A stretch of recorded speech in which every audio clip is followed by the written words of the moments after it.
Berikutnya, tim Saber Pungli Polda Bali melakukan pertemuan dengan pihak Ombudsman terkait operasi tangkap tangan di sejumlah desa adat di Bali. Meski OTT yang dilakukan sudah sesuai prosedur, namun pihak Ombudsman berharap penangkapan agar dilakukan secara lebih selektif. Tim Saber Pungli Polda Bali mengadakan pertemuan dengan jajaran Ombudsman RI Perwakilan Bali di Denpasar Jumat pagi. Pertemuan ini terkait klarifikasi terhadap maraknya operasi tangkap tangan yang dilakukan tim Saber Pungli yang melibatkan sejumlah desa adat di Bali. Dalam penjelasannya, tim Saber Pungli mengaku telah menjalankan prosedur penangkapan sesuai aturan perundang-undangan. Tim Saber Pungli pun membantah terkait tudingan kriminalisasi atas keberadaan desa adat. Desa adat pun diminta agar lebih berhati-hati dalam melakukan pungutan agar tidak bertentangan dengan aturan tindak pidana. Kita tidak mengkriminalisasi dari peraturan adat. Justru kita ingin memperkuat adat itu sendiri, ya.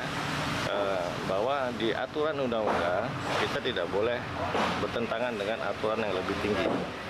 Tetap aturan di bawah itu harus mengacu kepada aturan perundang-undangan yang ada.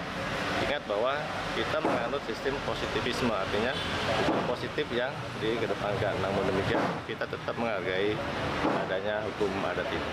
Meski prosedur penangkapan yang dilakukan selama ini telah sesuai aturan, namun pihak Ombudsman berharap OTT yang dilaksanakan tim Saber Pungli agar lebih selektif. Tindakan itu selektif, artinya bisa memilah mana menjadi ranah kewenangan dan mana yang bukan.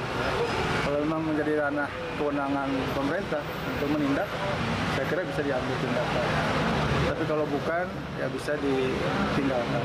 Sebelumnya, dalam kurun 1 bulan terakhir, pihak tim Saber Pungli Polda Bali telah melakukan operasi tangkap tangan terhadap sejumlah orang yang diduga melakukan pungutan liar karcis masuk di kawasan wisata Pantai Matahari Terbit Sanur Denpasar, serta di kawasan objek wisata Tirta Empul Gianyar dengan mengatasnamakan aturan desa adat.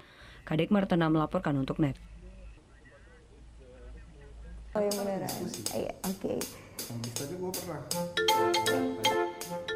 Nah, udah kan nonton beritanya? Jangan lupa di-subscribe, di-like, dan juga di-komen ya akun YouTube dari Net Bali.